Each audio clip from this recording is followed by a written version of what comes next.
even if it was just an insinuation, but yun na nga, the person being referred to was offended, is that enough already to pursue a case against the TNVS driver? Yes, because under the Bawal Bastos Law, the Safe Spaces Act, no? It is not the intention of the accused or the aggressor. It is how the victim felt. Okay. So, itong batas na to, kakaiba to sa ibang criminal laws natin. Ano? Oo. Kasi sa criminal laws natin, kailangan ng criminal intent. Itong Bawal Bastos Law, miski na wala kang malisya or criminal intent, ang relevant dito, tsaka material, ang pinag-uusapan, ano ang epekto sa victim? Ano ang epekto sa kanyang dignity, sa kanyang sense of safety, sa kanyang sense of privacy?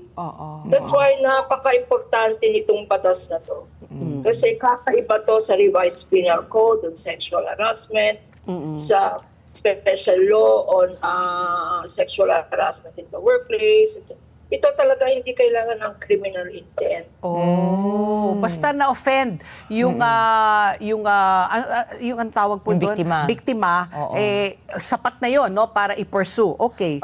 Attorney, gaano po ba kalawak ang saklaw itong batas na ito? Kasi po halimbawa, ito nga pinag-uusapan po natin na na-offend ka and kumalat po online. Paano po pag halimbawa personal lang? Halimbawa one-on-one kayo pero meron ka po mga katibayan, ganyan, halimbawa mga chat o mga paninirang pulis sa'yo na binabastos ka, no? Gaano po kalaking saklaw nito na halimbawa, ano po yung pwedeng paparusahan? Ang coverage nito ay napakalaki, no? Lahin muna natin yung bakit kakaiba itong Safe Space Act o Bawal Bastos to. Because this is the first legislation that does not discriminate. This is not a women's bill. This is parang human rights bill, no? Ito ang unang batas na pwedeng bastusin ang LGBTQI community. Kasama. Kasama. Unang legislation to, no? Kasi ang tinitingnan natin dito, yung human dignity, human rights, yung right to safety at privacy ng lahat ng tao, matanda, bata, etc. To your question, yes, kung personal lang, ano, kung one-on-one, sakop yan. No? At nagiging grave, mas grabe ang penalty kung mas maraming nakakalaman, no? Like shinare, no?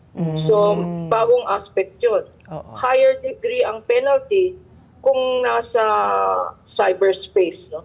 Ayun. Social media. Yung one-on-one may penalty rin depending on whether it's light, less serious, or grave, no? Ang example ng grave is stalking. Sinusundan mo, stalking, grave yun. Yung let's say serious pero hindi grave. Yung nagpa-public masturbation, no? Yung driver na masturbation, ano. Hindi ikaw ang victim pero na-offend ka. Pwede ka mag-fight.